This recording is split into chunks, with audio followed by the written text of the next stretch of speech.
Vinicius Jr oo shaaciyay hal sabab oo ka dambeysay guusha ay ka gaareen Manchester City. Weeraryahanka Real Madrid Vinicius Jr ayaa sheegay in boor weyn oo lagu xusayay abaalmarinta Ballon d'Or ee uu ku guuleystay Rodri ka hor ciyaarta Manchester City ay dhiirigelisay si uu ugu guuleysto City lugta hore ee isreebka Champions League.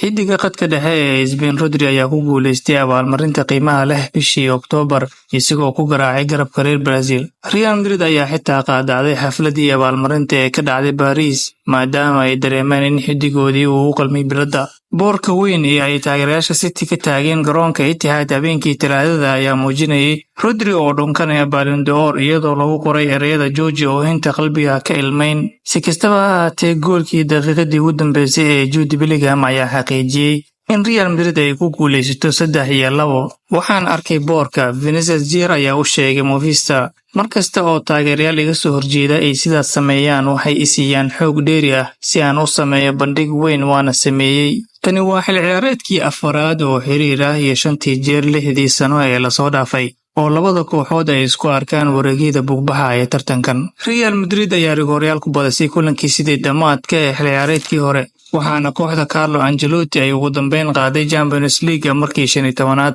Waxay garanayaan taariikhdeena iyo wax walba oo aan tartankan ka samayno. Vinicius Jr ayaa sii raaciyay hadalkiisa. Tani waa markii 5aad oo aan halkan nimaano. Mar walba cimilada waa mid aad u qabow, laakiin markaan waan guuleysanay waana inaan sii wadnaa. Lugta labaad ayaa Arbacada soo socota ka dhici doonta garoonka Madrid ee Santiago Bernabeu.